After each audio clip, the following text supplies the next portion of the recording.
Γρηγόριος Ξενόπουλος, Ο πόλεμος, 1912-1913, Αθηναϊκό μυθιστόρημα.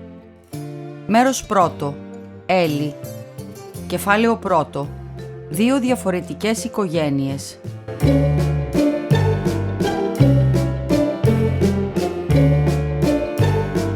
Με όλα του τα εκατομμύρια, και τον ελογάριαζαν με καμιά δωδεκαριά, ο κύριος Ανδρέας Κατεριάς ο Αθηναίος ήταν τίμιος άνθρωπος. Από παιδί τραβούσε ίσια το δρόμο του, το δρόμο που του είχε δείξει ένας αυστηρός πατέρας. Από αυτόν είχε κληρονομήσει μια γερή περιουσία, καμωμένη χωρίς κατεργαριές και χωρίς αδικίες, που σε λίγα χρόνια την είδε να γίνεται σχεδόν πενταπλάσια. Έτσι μονάχη της, γιατί ο κύριος Ανδρέας Κατεριάς δεν έκανε άλλο παρά να είναι πολύ φρόνιμος και κάμποσο οικονόμος. Ένα τετράγωνο άξαφνα στο κέντρο της Αθήνας, που τον καιρό που πέθανε ο γέρος δεν άξιζε περισσότερο από 200.000, βρέθηκε, όταν θέλησε να το πουλήσει ο νέος, να αξίζει απάνω από 1.000.000. Αργότερα του ήρθε μια πρίκα, ίσα με την περιουσία που είχε τότες. Η κυρία Κατεριά ήταν μοναχοκόρη γνωστού τραπεζίτη από την πόλη και στο τέλος 2-3 κληρονομιές. Μπορούμε λοιπόν να πούμε πως για τα 10-12 εκατομμύρια που είχε την εποχή αυτής της ιστορίας ο κύριος Ανδρέας Κατεριάς δεν έφταιγε όσο θα φαντάζονταν ίσως ένας σοσιαλιστής, για τον απλούστατο λόγο ότι αν ήταν σαν μερικούς άλλους θα είχε έως τότε 40. Ζούσε λαμπρά με το μισό του εισόδημα και πρόσθετε τ' άλλο μισό στο κεφάλαιο. Αφότου μεγαλώσανε μάλιστα τα 3 του κορίτσια και η περιουσία, σπαταλούσε κιόλα, γιατί 4-5 μήνες το χρόνο τους περνούσε με την οικογένεια στην Ευρώπη. Και στην Αθήνα πάλι έκανε αρκετά πολύ έξοδη ζωή, με χορούς, συναναστροφές, τραπέζια, εκδρομές, κυνήγια, θέατρα. Εννοούσε να χαίρεται τη ζωή του και ήθελε να έχει όλους γύρω του χαρούμενους, αλλά και στη διασκέδαση όπως σε όλα του ήταν Χριστός. Ούτε κοκότες διατηρούσε, ούτε στις ξένες θεατρίνες έστελνε καμέλιες και διαμαντικά. Δεν ήξερε άλλη ζωή από την οικογενειακή.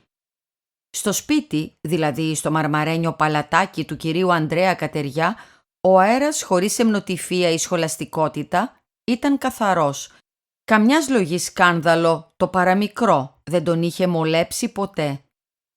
Η φροντίδα της περιουσίας έδινε στον κύριο Κατεριά εργασία πολύ. Έβρισκε όμως καιρό και για άλλες.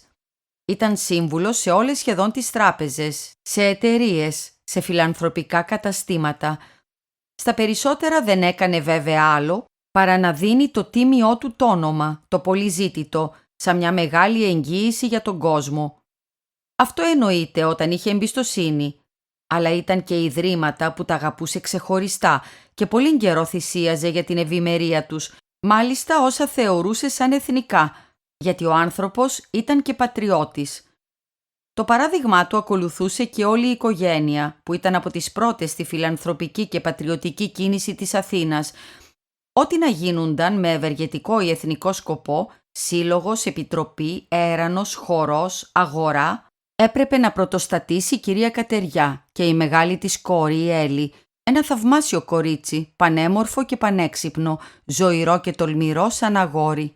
Και οι μικρές ακόμα, η Ζαΐρα και η Λουκία, όπου τους το συγχωρούσε η ηλικία, ανακατεύουνταν ολοπρόθυμες.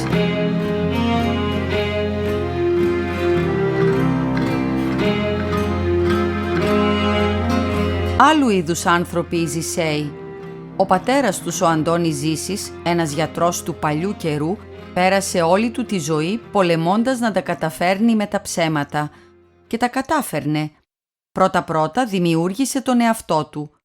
Χωρίς ποτέ να σπουδάσει με τα σωστά του, χωρίς άλλο εφόδιο από ένα ψευτοδίπλωμα και από ένα καλό επιβλητικό εξωτερικό, κατόρθωσε να έχει, ως την ημέρα που πέθανε άξαφνα, μια καλή πελατεία. Νεότατος ακόμα, έμπλεξε στα δίχτυα του το πιο όμορφο κορίτσι του καιρού του, την Ειρήνη Καλογερά, ανιψιά ενός από τους Αττικάρχες. Μεγάλη πρίκα δεν θα έπαιρνε, θα είχε όμως την υποστήριξη τρανών συγγενών και ο γιατρός Ζήσης την έκαμε γυναίκα του. Από το γάμο αυτό γεννήθηκαν 6 παιδιά, ο Περικλής, ο Παύλος, ο Ντιντής και 3 κόρες, οι 2 πριν από τον Περικλή και οι άλλοι κατόπι. Ο Γεροζήσης κατάφερε να τις παντρέψει όλες χωρίς πρίκα, με πλούσιους γαμπρούς. Την πρώτη την πήρε ένας Αλεξανδρινός, τη δεύτερη ένας Βολιώτης και την τρίτη ένας Πατρινός.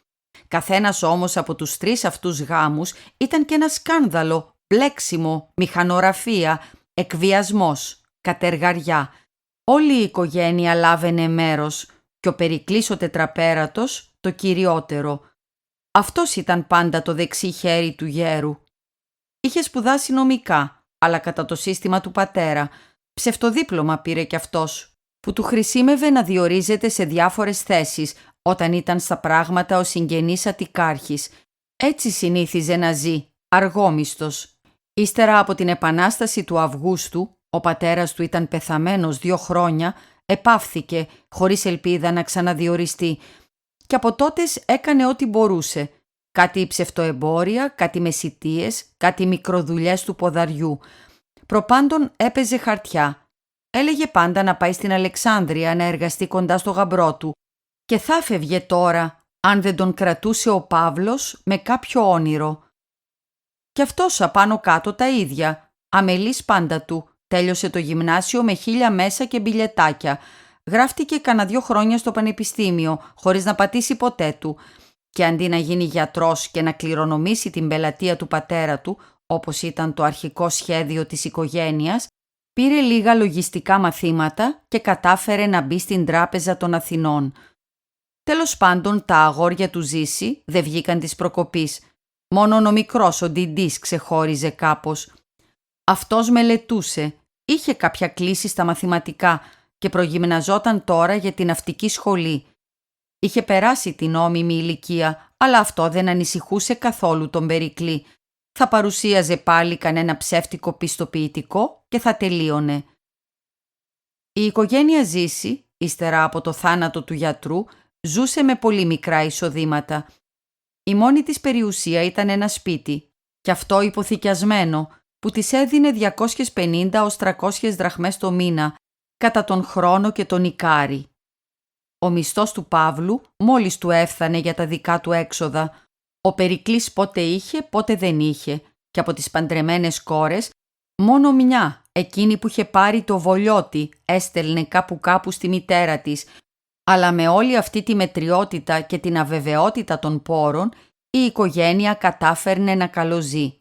Και το σαλόνι της ζήσε ένας ανοιχτό και τα παιδιά πάντα καλοντημένα στο καντίνι να κάνουν την επίδειξή τους στα κέντρα. Και ο Ντιντής ακόμα, πότε με τα ναυτικά του, πότε με τη στολή του σκάουτ, ήταν από τα πιο κομψά λιμοκοντοράκια. Οι 2 μεγαλύτεροι σύχναζαν στα καλύτερα σπίτια και στα συγγενικά του Αττικάρχη και σε όσα ήξεραν από τον πατέρα τους και σε όσα εγνώρισαν μονάχοι τους. Καθένας μάλιστα είχε τον κύκλο του. Αλλού η Ζήσενα με τον μικρό Ντιντή, αλλού ο Περικλής, αλλού ο Παύλος. Σπάνια έβλεπες όλη την οικογένεια μαζί, όπως άξαφνα την οικογένεια του Κατεριά που δεν χωρίζονταν ποτέ. Ο πιο κοσμικός από τα αδέρφια ήταν ο Παύλος, γιατί η ομορφιά του, σπάνια ομορφιά, κτυπούσε πολύ και τον έκανε περιζήτητο. Τα κορίτσια τρελαίνονταν γι' αυτόν και έκαναν κάθε τρόπο να τον έχουν στο απρέ-μιντι ή στο σουαρέ τους. Αλλά και οι κυρίες δεν τον οστιμεύουνταν λιγότερο. Όποια τον εγνώριζε, τον προσκαλούσε αμέσως και ήταν αδύνατο να πάει σε ένα καινούριο σπίτι χωρίς να γνωριστεί από αυτό με άλλα 3. Για το σουξές στις γυναίκες, όλοι οι άντρες φυσικά τον εζήλευαν και από τη ζήλια τους οι περισσότεροι τον κατηγορούσαν ηλίθιο. Δεν είχαν όμως δίκιο. Ο Παύλος Ζήσης μπορεί να μην ήταν από τους πολύ έξυπνους ανθρώπους του κόσμου, ηλίθιος όμως κάθε άλλο. Απεναντίας πολλά πράγματα καταλάβαινε, έλεγε κάπου νόστιμα λογάκια, είχε μια πολύ συμπαθητική ευαισθησία και αν η συναναστροφή του δεν ήταν καθ' αυτό γοητευτική, δεν ήταν όμως και δυσάρεστη. Την οικογένεια του Κατεριά ο Παύλος δεν έτυχε να τη γνωρίσει. Την Έλλη την έβλεπε μόνο από μακριά και ήξερε απλώς πως ήταν κόρη του μεγαλόπλουτου αριστοκράτη με κανένα 2 εκατομμύρια πρίκα. Ούτε του πέρασε ποτέ η ιδέα πως μπορούσε να τη σχετιστεί και να την κατακτήσει. Όχι, τόσο ψηλά δεν πήγαινε ο Παύλος. Εκείνη μάλιστα την εποχή που έκανε τυχαία τη γνωριμιά της, τριγύριζε μια νοστιμούλα, κόρη πρώην γυμνασιάρχη, με καμιά 80.000, που του άρεσε κιόλας και του φαινόταν η καλύτερη νύφη από όσες μπορούσε να ονειρευθεί.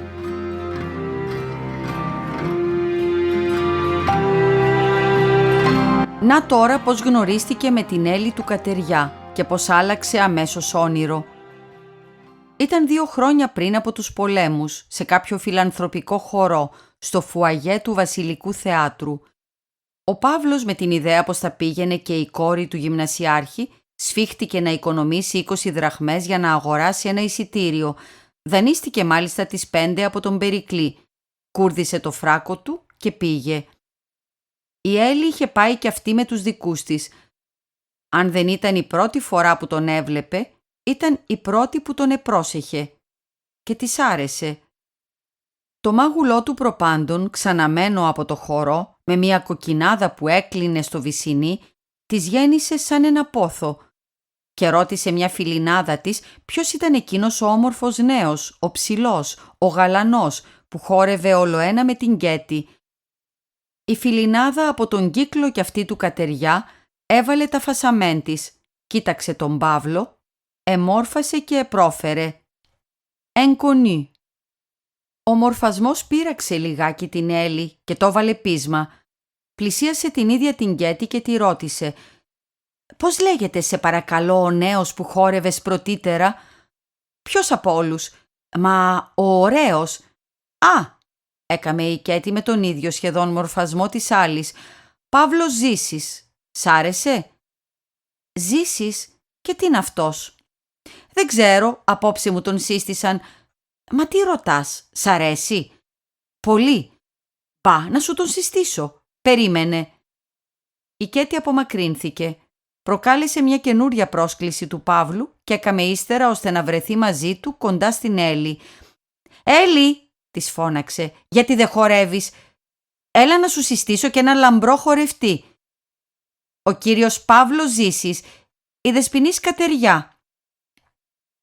Ο νέος υποκλίθηκε βαθιά μπροστά στα εκατομμύρια που αντιπροσώπευε εκείνο το όνομα και η Έλλη, αφού ρούφηξε λίγο το χείλι της, σημάδι πως είχε μια μικρούλα συγκίνηση, είπε «Χαίρο πολύ, αλλά είμαι πολύ κουρασμένη. Αν θέλετε να μου κάνετε λίγη συντροφιά, ώσπου να ξεκουραστώ, μεγάλη μου τιμή».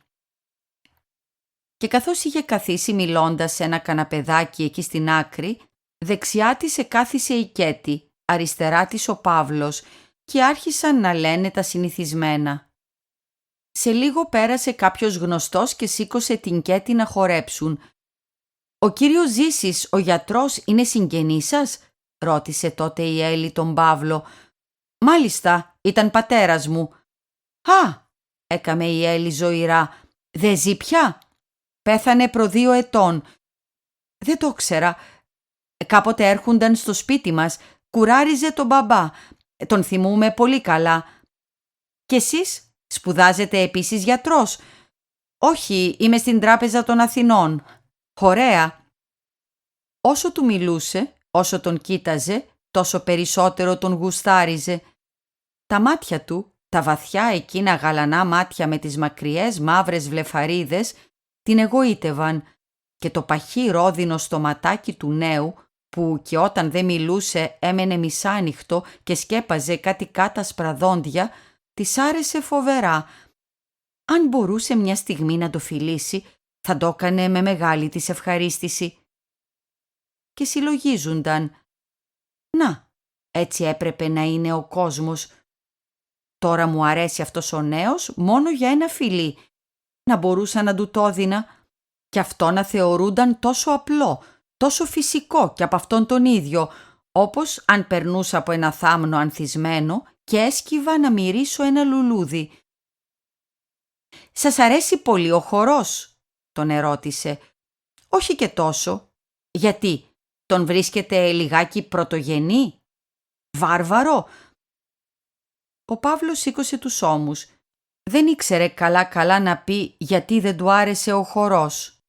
«Όχι δα και βάρβαρο», είπε, Αλλά άμα είναι κανείς υποχρεωμένος να χορεύει και με πρόσωπα αδιάφορα. Η Έλλη γέλασε.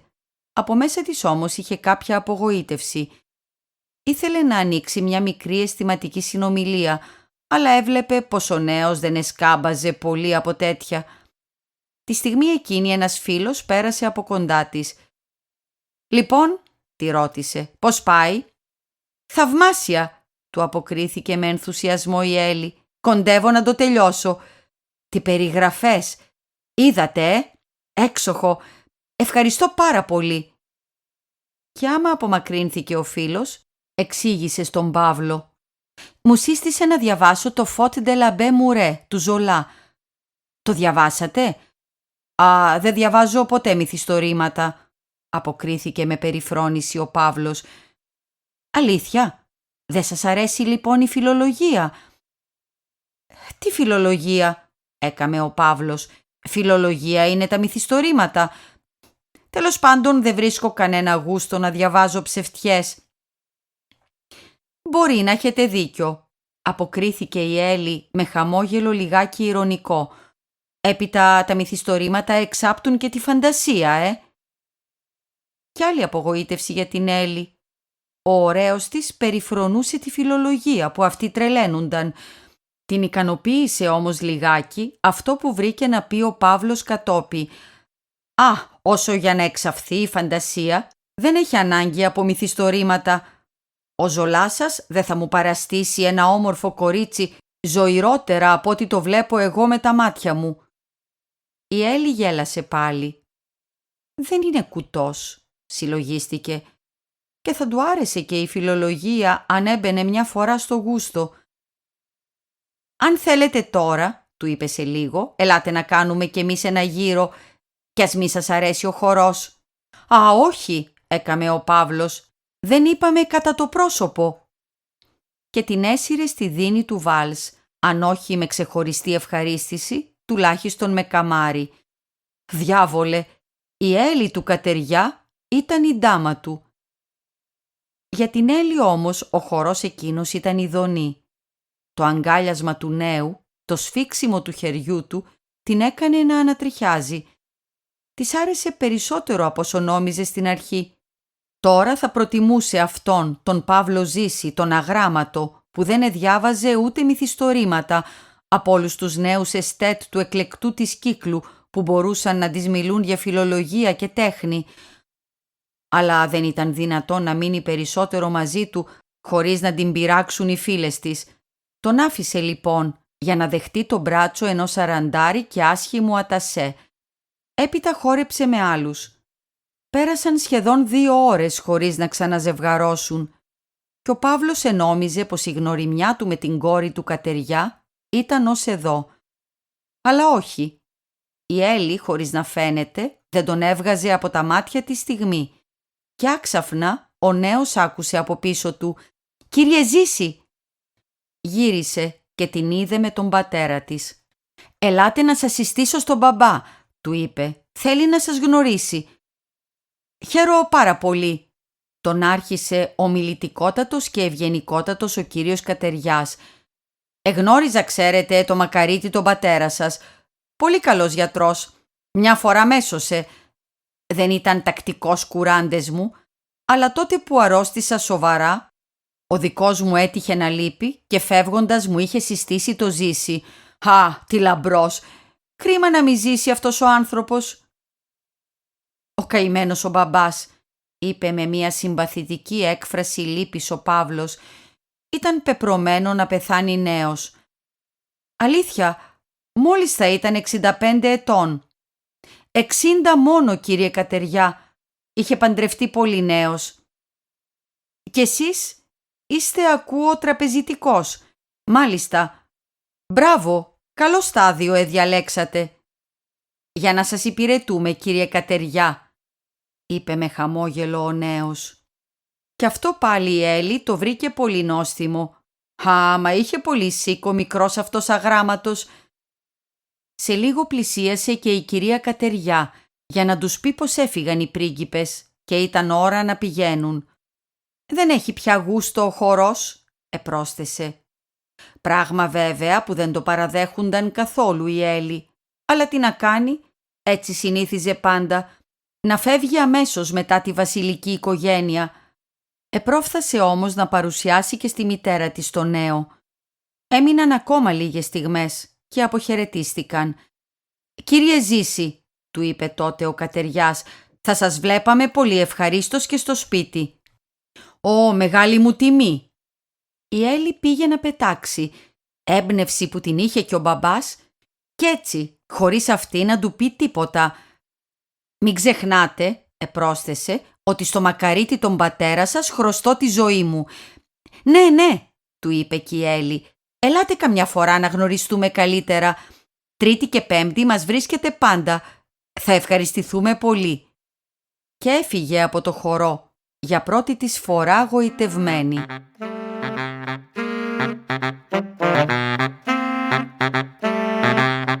Ο Παύλος δεν ευιάστηκε να τους επισκεφθεί, γιατί δεν είχε παρεξηγήσει καθόλου εκείνη την προθυμία. Το βρίσκε τόσο φυσικό που τον περιποιήθηκαν λιγάκι για αγάπη του πατέρα του. Έπειτα εκείνες τις ημέρες ήταν τόσο αμπαλαρισμένος με την άλλη, ώστε δεν ξανασυλλογίστηκε την κόρη του Κατεριά ούτε μία φορά. Ένα απόγευμα όμως, στην οδό Κηφισιάς, διασταυρώθηκε με ένα κομψό ιδιωτικό αμάξι και εγνώρισε αμέσως την Έλλη δίπλα στη μητέρα της. Έβγαλε σοβαρότατα το καπέλο του, αλλά με πολλή του έκπληξη είδε την Έλλη να μην περιορίζεται σε έναν τυπικό χαιρετισμό, παρά να αλλάζει χρώματα και να του γελά και να του γνέφει σαν να του λέγε «Μα τι γίνατε εσείς, πώς δεν ήλθατε, έτσι κάνουν λοιπόν». Το αμάξι είχε περάσει, αλλά η Έλλη έσκυβε ακόμα με το ξανθό κεφάλι γυρισμένο προς το νέο. Θα έλθω», της έγνεψε κι αυτό ζωηρά. Και εξακολούθησε το δρόμο του συλλογισμένος. Να κάτι που δεν το περίμενε ποτέ. Και το βράδυ τα είπε όλα του Περικλή. Σάστησε αυτός και θαύμασε και χάρηκε και κοίταξε τον αδελφό του σαν ευτυχισμένο άνθρωπο που του έπεσε το λαχείο χωρίς ακόμα να το ξέρει. «Γιατί να μην μου τα πεις αμέσως», άρχισε να τον μαλώνει. «Γιατί να μην πας αφού σε προσκάλεσε ο γέρος. Δεν το κατάλαβες λοιπόν πως τις γυάλισες και κάθεσαι ακόμα και καμαρώνεις. Κόρη του Κατεριά είναι αυτή, βρεβλάκα. Πήγαινε έμπα της, ρίξου της, μην την αφήσεις ούτε να αναπνεύσει. Τέτοια τύχη σου χαμογέλασε και θα τη χάσεις». Τα είπαν και το βράδυ στο τραπέζι, μπροστά στη μητέρα και στο μικρό Ντιντί, και βρέθηκαν σύμφωνοι όλοι πως ο Παύλος έπρεπε να καλλιεργήσει την πολύτιμη γνωριμία που έκαμε. Η οικογένειά του θα τον βοηθούσε. Και ποιος ξέρει, νέος, όμορφος, του κόσμου, γιος γιατρού, τραπεζιτικός υπάλληλος, με μπάρμπα έναν ατικάρχη. Γιατί να μην ελπίζει πως μπορούσε στο τέλος να τον κάμει γαμπρό του ο Κατεριάς. Φθάνει να το θέλε η Έλλη. Και για τον Περικλή που άκουσε με προσοχή και ζήγιασε όλες τις λεπτομέρειες της ιστορίας, δεν χωρούσε αμφιβολία.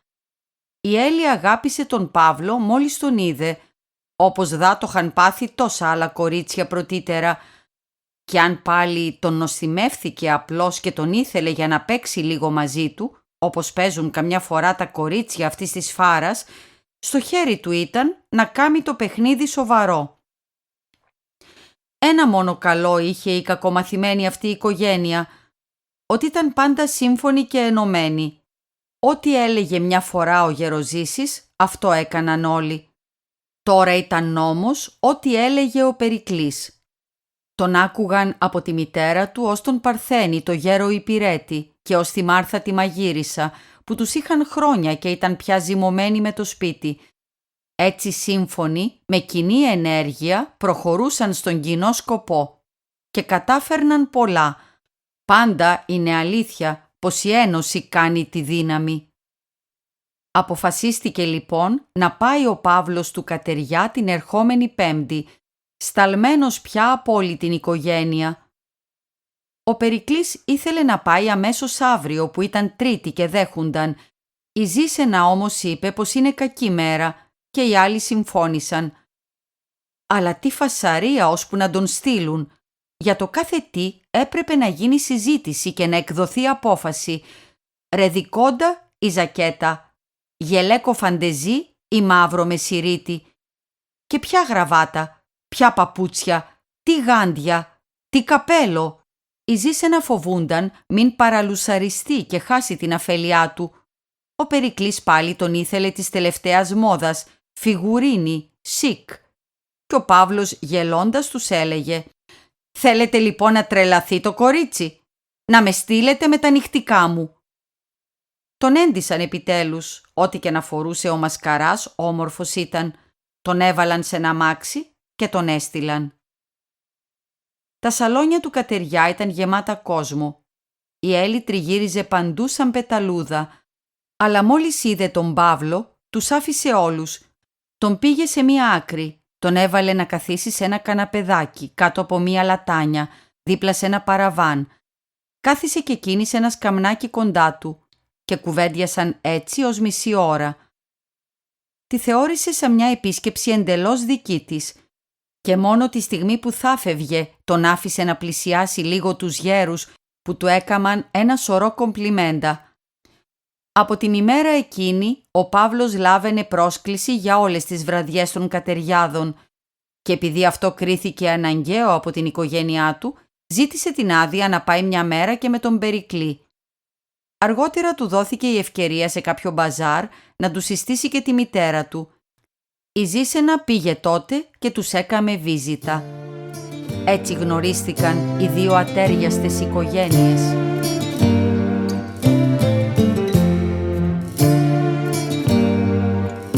Ήταν το πρώτο κεφάλαιο από το πρώτο μέρος του μυθιστορήματος του Γρηγορίου Ξενόπουλου, «Ο πόλεμος». Στο μικρόφωνο η Χριστίνα Μπράβου.